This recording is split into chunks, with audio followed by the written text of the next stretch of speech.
Question 7 है, draw a circle with the help of bangle, take a point outside of the circle. ठीक है, आपको एक चूड़ी की मदद से क्या करना है, एक सर्किल ड्रॉ करना है। साथ ही साथ उसका मेन मकसद ये है कि आपको सेंटर का पता नहीं होगा। ठीक है, यानी आपको सेंटर ढूंढने की जरूरत पड़ेगी। दूसरा है, take a point outside the circle. ठीक है, आपको सर्किल के बाहर कोई पॉइंट लेना है, किसी भी डिस्टेंस पे ले सकते हो, उसने कोई डिस्टेंस कही नहीं है। Construct the pair of tangent from the this point two the circle. ठीक है, उस पॉइंट से क्या करना है, टेंजेंट ड्रॉ करना, वो हमको आता है। इस क्वेश्चन का मेन मकसद ये है कि आप बिना सेंटर वाले सर्किल का सेंटर ढूंढ सकें। ठीक है, तो फिलहाल मेरे पास ऐसा कुछ है नहीं, तो मैं क्या करूंगा, मैं आपको बस प्रोसेस बता रहा हूं। आप कोई भी सर्किल ड्रॉ करोगे, आपको प्रोसेस पता होनी चाहिए कि एक्चुअल में हम ढूंढते कैसे हैं। ठीक है, तो ये सपोज मैंने एक सर्किल ड्रॉ किया, क्लियरली मुझे इसका सेंटर पता है, मुझे पता है। ठीक है, लेकिन अगर आपको ना पता हो तो ठीक है, तो कोई कंडीशन वही रखते हैं कि मुझे नहीं पता है। ठीक है, आप एज्यूम करो कि मुझे नहीं पता है, तो अगर आपको नहीं पता होगा तो प्रोसेस क्या करते हैं, आपको नहीं पता हो जब, उस केस में हम क्या करते हैं, दो कॉर्ड ड्रॉ करते हैं। ठीक है, ये रही आपकी दो कॉर्ड, एक कॉर्ड ये।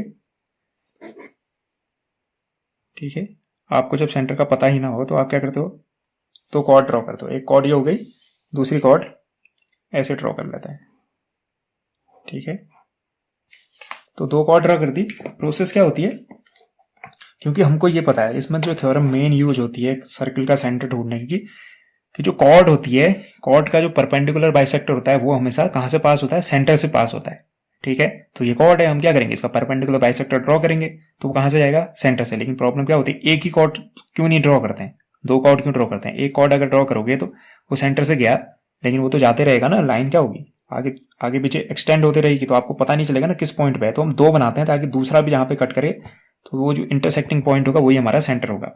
तो हम क्या करेंगे, इसके परपेंडिकुलर बाइसेक्टर ड्रॉ कर देंगे। ठीक है, परपेंडिकुलर बाइसेक्टर दोनों कॉर्ड का। ठीक है, थ्योरम कौन सी यूज हो रही है, कॉर्ड का परपेंडिकुलर बाइसेक्टर सेंटर से पास होता है।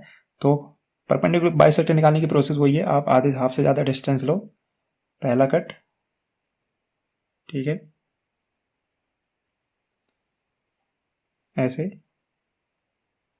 और इन दोनों को मिला लो। ठीक है, अभी मिला लेते हैं, क्योंकि बाद में मिलाओगे तो दोनों दूसरे कट का पता नहीं चलेगा आपको कि कौन सा कट किसका है। ठीक है, तो ये रहा,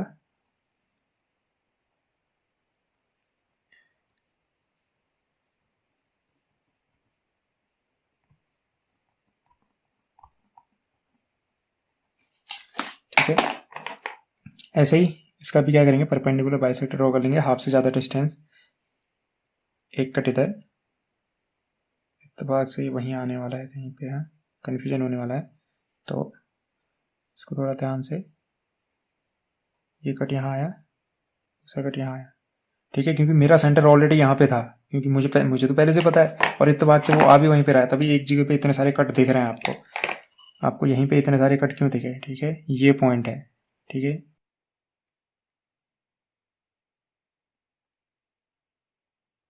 यहीं पे इतने सारे कट इसलिए आ रहे हैं। ठीक है, तो आप इसको मिलाओगे, ये पॉइंट क्या बन गया, मेरा सेंटर बन गया। ठीक है, तो ये पॉइंट मेरे को सेंटर मिल गया। अब उसने क्या कहा है, किसी डिस्टेंस पे, ठीक है, सेंटर से किसी डिस्टेंस पे एक पॉइंट लो आउटसाइड सर्किल के बाहर, तो आप कहीं पे भी ले सकते हो, आपकी मर्जी। सर्किल के बाहर कहीं पे भी एक पॉइंट ले लो, सपोज ये पॉइंट है।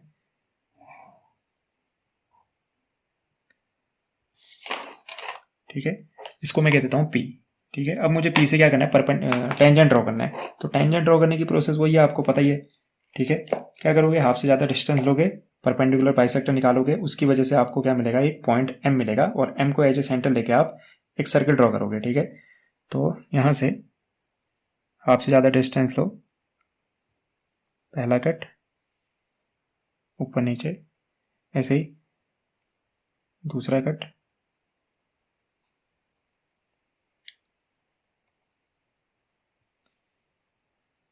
ये रहा। अब आप क्या करोगे, इसे मिला लोगे। ठीक है, तो ये पॉइंट देगा मुझे M, इसकी वजह से क्या मिलेगा, पॉइंट M मिलेगा इसकी वजह से।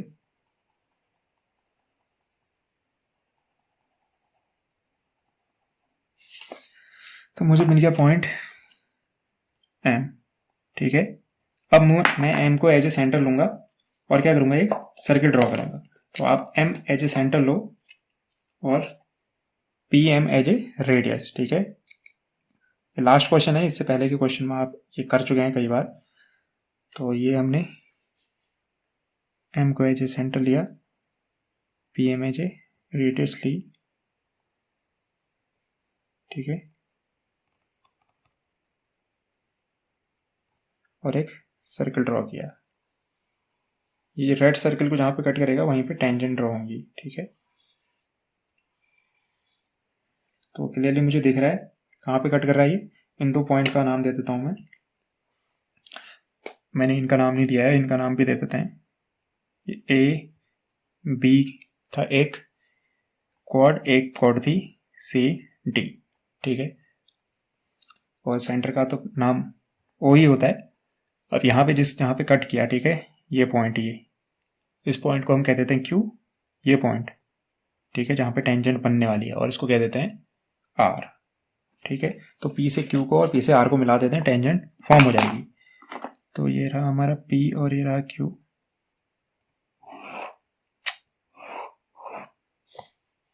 एक टेंजेंट ये और दूसरी टेंजेंट ये, ठीक है। तो टेंजेंट फॉर्म हो चुकी है, ठीक है। तो कंस्ट्रक्शन वाला पार्ट तो पूरा हो चुका है, बस हमको क्या करना पड़ेगा, जस्टिफाई करना पड़ेगा। जस्टिफाई में हमको ये जस्टिफाई करना पड़ेगा कि ओ पहले सेंटर है, फिर साथ साथ पी क्यू और पी आर दोनों क्या है, टेंजेंट है। तो हमें प्रूफ क्या करना है, पी क्यू और पी आर क्या है, टेंजेंट है। तो जैसा हमें पता है क्या, since O is the centre, ठीक है। ओ क्या है, सेंटर है। ओ इज द सेंटर, कैसे, हमें ये पता कैसे चला, क्योंकि हम जानते हैं, we know that perpendicular bisector किसका, कॉर्ड का। We know that the perpendicular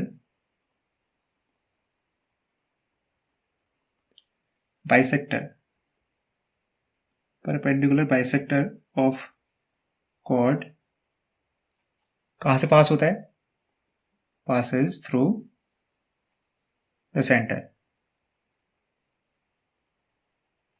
passes through the center। और अगर ये सेंटर से पास हो रहा है, इसका मतलब ओ क्या है, सेंटर है। ये कॉर्ड थी, कॉर्ड का परपेंडिकुलर बाइसेक्टर ड्रॉ किया, यहां से पास हुआ, इसका मतलब ओ सेंटर है। अगर ओ सेंटर है तो मुझे अगर इनको टेंजेंट प्रूव करना है तो मैं क्या करूंगा, सेंटर से आर को भी और सेंटर से क्यू को भी ज्वाइन कर दूंगा। क्लियरली अब अगर आप देखोगे ग्रीन सर्किल को देखो, ग्रीन सर्किल को देखोगे तो आपको एंगल पी क्यू ओ क्या दिख रहा है, सेमी सर्किल पे बनने वाला एंगल। सेमी सर्किल के जो सेमी सर्किल पे जो एंगल बनता है वो कितने डिग्री का होता है, राइट एंगल होता है। तो एंगल पी क्यू ओ कितना डिग्री का होगा, 90 डिग्री का। ऐसे ही एंगल पी आर ओ भी कितना है, सेमी सर्किल पे बनने वाला एंगल है ना, बिल्कुल है। तो नीचे साइड, ठीक है, आधा सर्किल ऊपर आधा सर्किल नीचे, तो नीचे वाले सेमी सर्किल पे बनने वाला, तो जो प्रोसेस ऊपर हो रही है नीचे भी क्या बनेगा, राइट एंगल बनेगा। अगर ये राइट एंगल है तो क्लियरली 90 डिग्री है, तो पी आर और जो ओ आर है ये दोनों क्या होंगे, एक दूसरे पे परपेंडिकुलर होंगे, क्योंकि ओ आर तो क्लियरली आपको क्या दिख रहा है, रेडियस है। अगर रेडियस है तो रेडियस के साथ दूसरी चीज क्या परपेंडिकुलर होती है, इसका मतलब पी आर को क्या होना चाहिए, टेंजेंट। सेम प्रोसेस ऊपर भी, ठीक है। कई क्वेश्चन में हम ये कर चुके हैं, तो इसी को हम लिखने वाले हैं। तो हमने क्या किया, ज्वाइन कर दिया, join Q O Q and O R, ठीक है, O Q and O R को ज्वाइन कर दिया। तो अब हम क्या करेंगे, हमें पता है कि जो सेंस एंगल था हमारा, क्या था एंगल नाम था मेरे ख्याल से P Q O. Angle P Q O कितना कहां पे बन रहा है एंगल, सेमी सर्किल पे। Angle P Q O is an angle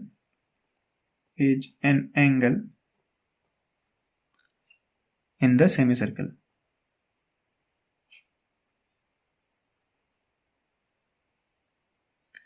ये क्या है, सेमी सर्किल पे एंगल बन रहा है, और हमें पता है, हमें क्या पता है, सेमी सर्किल पे जो एंगल बनता है वो राइट एंगल होता है। वी नो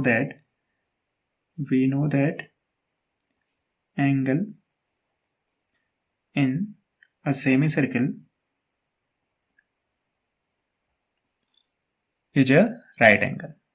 क्या होता है वो, सेमी सर्किल पे जो एंगल फॉर्म होता है वो क्या होता है, राइट एंगल होता है। इसका मतलब ये भी क्या होना चाहिए, राइट एंगल होना चाहिए, यानी angle P Q O 90 degree होना चाहिए। अगर angle P Q O 90 degree है, इसका मतलब मैं क्या लिख सकता हूँ कि भैया ओ क्यू परपेंडिकुलर है किस पे, पी क्यू पे। अब क्लियरली मुझे क्या पता था, मुझे ये पता है कि जो ओ क्यू है वो तो रेडियस है, ये रेडियस। अगर ओ क्यू रेडियस है तो पी क्यू को क्या होना चाहिए, tangent has to be a tangent, ठीक है, इसको टेंजेंट होना चाहिए। अगर वो रेडियस है तो ये क्या होनी चाहिए, टेंजेंट होनी चाहिए, ठीक है। तो दूसरे वाले को प्रूव करने की जरूरत नहीं है। सिमिलरली आप ऐसे क्या कह दोगे, दूसरी है P R is a tangent, तो ये क्या हो गया हमारा, जस्टिफाइड हो गया है। तो हम उसको क्या लिख देंगे फाइनली, हेंस जस्टिफाइड।